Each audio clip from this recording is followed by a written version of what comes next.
Welkom terug. Dit is heerlik om krediet te gee aan 'n sport wat dalk nie genoeg krediet ontvang altyd nie. Ons gesels oor hokkie en beide ons mans en vrouhokkiespanne het onlangs die Afrika beker gewen en gekwalifiseer vir die wêreldkampioenskap. En vanoggend gesels ons met Calvin Davis sowel as Marlies van Tonder wat vir die mans en die vrouens speel en dit is so lekker om vanoggend hulle by ons te hê. Good morning, Calvin. Good morning.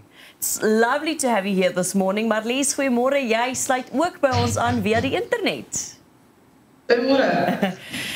Calvin, you know what we often speak about certain sports always get a lot of credit, certain sports not so much. I always feel hockey is one of those where we really perform so well, perhaps not enough credit. When did your race with the Proteas start? When did you make your debut?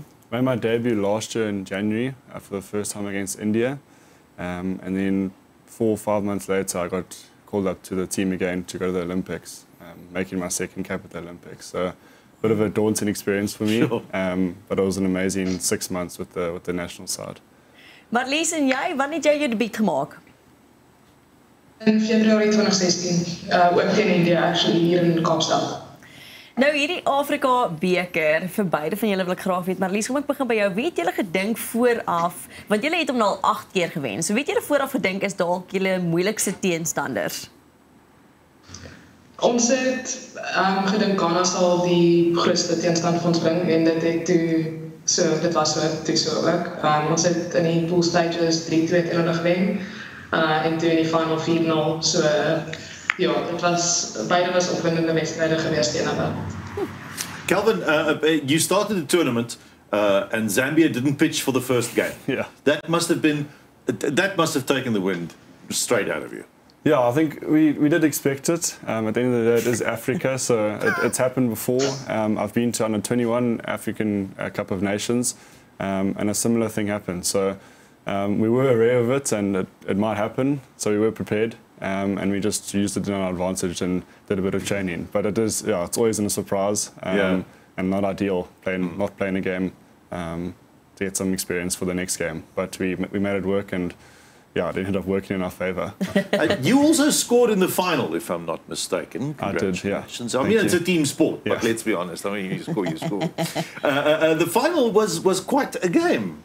Yeah, I think we played them in the group stages, and it got quite hostile. We drew 3-3, a very competitive game, and then we got to the final and knew our potential, and we started very well and got a few goals in, and then.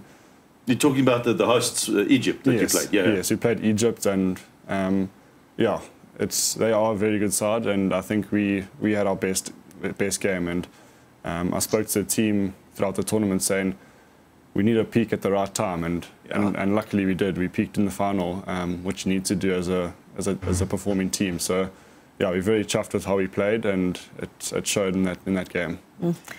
Marlies, sê vir ons nou vorentoe, julle het nou gekwalifiseer vir die wêreldkampioenskappe. Wanneer vind dit plaas? Hoe lyk die voorbereiding as 'n span om seker te maak julle is op standaard en reg en soos Calvin nog gesê het, piek op die regte tyd? Ja, so ons toernooi is volgende jaar in Augustus in Nederland en België. Dis 'n duo-host. Ja, in terme van ons voorbereiding, ons het hopelik toernooi, wel, 'n summer series volgende jaar, vroeg Januarie, einde Januarie of Februarie. En dan hoop ons om Asië toe te gaan en 'n paar games daar te speel.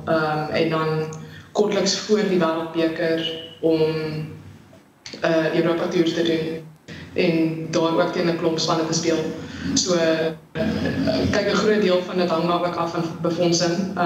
Ons is nie 'n professionele span in daai sin nie. So ek bedoel ons het almal ons day jobs en ja, so 'n deel van dit hang maar af van befondsing, maar ons het 'n baie goeie ondersteuningssisteem in terme van ons SNC en ons afrigtingstaf. Hulle doen absoluut alles wat hulle kan. So ja, ek dink tussen ons die wedstryde wat ons beplan om te speel en ons staf wat ons ondersteun, sal ons die regte tyd piek. Maar lees, hoor, is hoe moeilik is dit om almal bymekaar te kry? Want ons wees nou maar eerlik, soos jy sê, almal het hulle day jobs, nê? Hoe moeilik is dit om mense voor 'n toernooi bymekaar te kry? Hoeveel tyd het julle gewoonlik om daarin bymekaar uit te kom en saam te oefen? Sjoe, nie gewoonlik baie nie. Nou met die Afrika beker het ons die toernooi die 11de begin, ons het die 8ste eers getravel, so ons het so 2 dae in Egipte gehad voor die toernooi begin het. Of 3 dae skies, in my nou geval. Ja, so ons het net so 3 dae gehad voor hierdie toernooi. Sommige ander toernooie het ons so 5 dae. Dit hang als af van wat ons kan bymekaar skraap.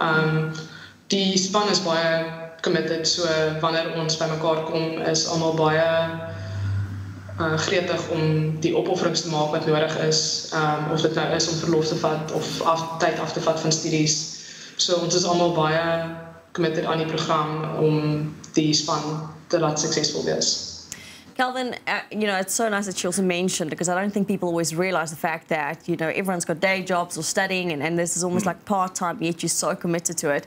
What would you like to see? What support would you like to get before something like a World Cup to be really competitive with some of those top teams? Yeah, I think it's just consistent meetings with the team, trainings-wise.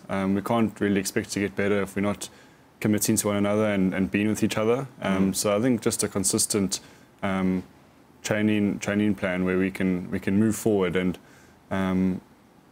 be with each other as much as possible. I think the top teams in the world are meeting every third week. Wow. Unfortunately, it's tough for us in this country because flights are expensive, or we can't just get down to Cape Town on a cheap cost.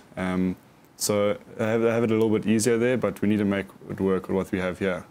So if we can be together as much as possible, I think that puts us in the best foot forward to compete at the highest level. Sure. Kelvin en Marlies, was so lekker om julle volgende hier te hê, ook 'n bietjie aandag en die fokus te lig op SA Hockey wat so belangrik is. Julle doen beide so goed hierdie spanne.